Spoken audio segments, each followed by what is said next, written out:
Hello and welcome back to Make Money Guide, where we give you tips and tricks and practical guides to make money. There are plenty of benefits to starting an online business. You can work from home, set your own hours, focus on a niche market you care about, and typically avoid substantial startup costs.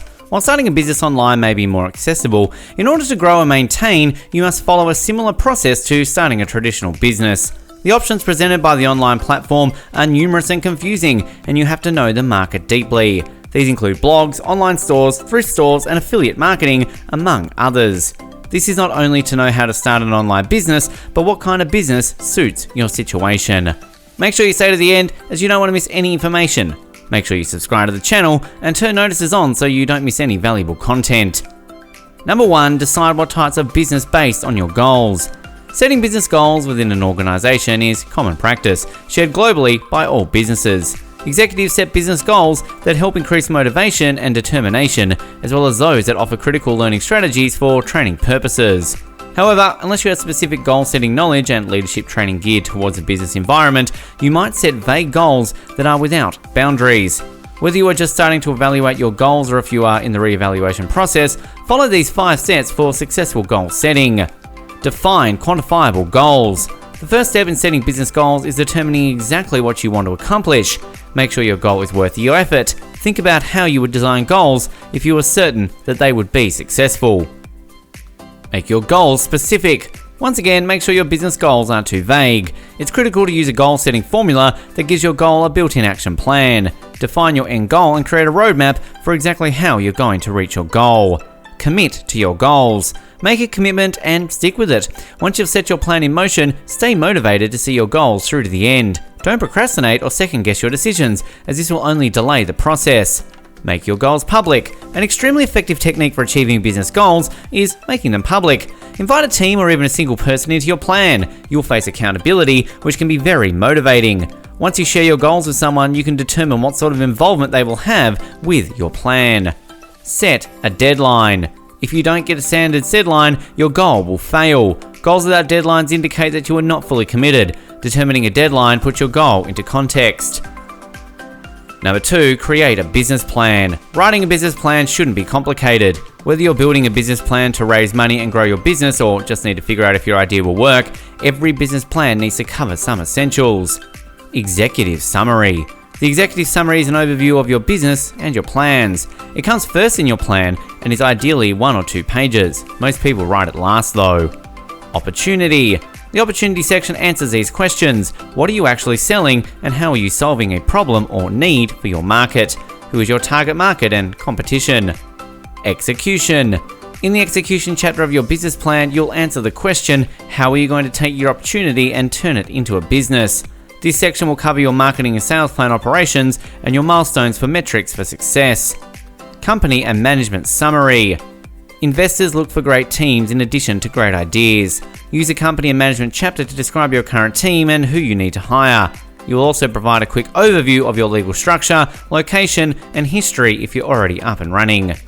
Financial plan. Your business plan isn't complete without a financial forecast. We'll tell you what to include in your financial plan, but you'll definitely want to start a sales forecast, cash flow statement, income statement, also called profit and loss, and your balance sheet. Appendix. If you need more space for product images or additional information, use the appendix for those details. Number 3, market research. Market research is a process of determining the viability of a new service or product through research conducted directly with potential customers. Market research allows a company to discover the target market and get opinions and other feedback from consumers about their interest in the product or service. The purpose of market research is to look at the market associated with a particular good or service to ascertain how the audience will receive it. This can include information gathering for the purpose of market segmentation and product differentiation, which can be used to tailor advertising efforts or determine which features are seen as a priority to a consumer. A business model must engage in a variety of tasks to complete the market research process. It needs to gather information based on the market sector being examined. Market research consists of a combination of primary information, or what has been gathered by the company or by a person hired by the company, and secondary information, or what has been gathered by an outside source. Number 4, develop your product. Winning products are the bedrock of any thriving business, but what's the secret to coming up with great products that fly off the shelves? Successful companies don't have a product development up to chance. They use a thought-out process that maximizes their odds and cuts the risk of costly product failure. It's helpful to choose a single point person or team to be responsible for instilling the right environment and collecting ideas from all sources. They should be creative, open-minded people who can think outside the box. Depending on your industry, it may be useful to create a prototype product to test for usability, design flaws, and safety issues. You can start by making a rough version of the product or a specific component that you can use to work out kinks, and then make a full-scale, detailed prototype. Now that you've got a winning product, it's still not time to rest. A seamless rollout takes careful execution. It's usually best to hand off the rollout to a product manager, not leave it in the hands of an idea-generating team. Number 5, buy your domain and create your website. Did you know that great domain names are the easiest way for customers to find you online? You can help your visitors find you by using a domain name that is short and memorable. A good domain name will be easy to remember, making your website easy to find. It's not easy to find a short, memorable domain names anymore, since over 128 million .com and .net names are currently already taken. A good domain name that relates to your business or organization improves your ranking in search engines. That means that potential customers will come across your site earlier in the search process, making them more likely to engage with you. A good domain name should be short and easy to remember. In addition to being more memorable, short names make it easier to keep your brand continuity across your domain name and services. Short names are also less likely to be misspelled by users, resulting in fewer errors during the search process. Number 6, market your product. Many product marketers fall into the trap of selling product, not the experience. No one wants your product. No one wants any product. They want a solution to their problem. Only talk about the benefits, features, and facts, and you're missing out on glaring opportunities for engagement. When you discuss these, you only engage Broca's and Wernicke's area of the brain.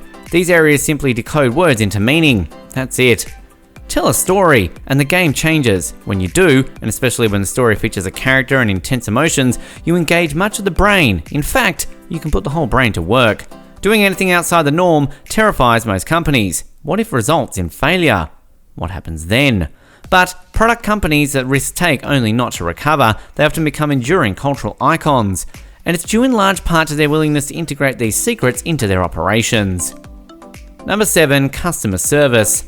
Customer service is the act of taking care of the customer's needs by providing and delivering professional, helpful, high-quality service and assistance before, during, and after the customer's requirements are met.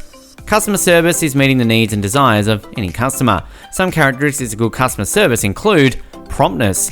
Promises for delivery of products must be on time. Delays and cancellations of products should be avoided. Politeness. Politeness is almost a lost art. Saying hello, good afternoon, sir, and thank you very much are all part of good customer service. For any business, using good manners is appropriate, whether the customer makes a purchase or not. Professionalism. All customers should be treated professionally, which means the use of competence or skill expected of the professional. Professionalism shows a customer that they're cared for. Personalization. Using the customer's name is very effective in producing loyalty. Customers like the idea that whom they do business with knows them on a personal level. There are different types of customer service that are provided by businesses. The type of service that customers encounter will depend on the product or service that a business provides, what the customer's needs are, and whether the service is a problem-oriented or focused towards enhancing the consumer's experience. Number 8, grow your team and scale. Growing a team is a tough job. Things change fast, and there's little or no room for mistakes. So what should you do to avoid messing up? Hire people who are smarter than you. If you're the smartest guy in the room, you are doing something wrong. Find people who excel at what your team needs most and hire those people.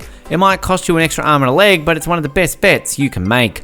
Pick a set of values for your company and only hire people who support these values. Great. Now everyone in your team have something in common to bond around. Automate everything. Did you just compile a list of emails for today's newsletter in Excel? Stop doing that. Find how you can use a code to automate these processes for you. Your company needs brain power, and wasting on trivial tasks will get you nowhere. While you are here, go ahead and click on one of these 2 links on your screen. See you there.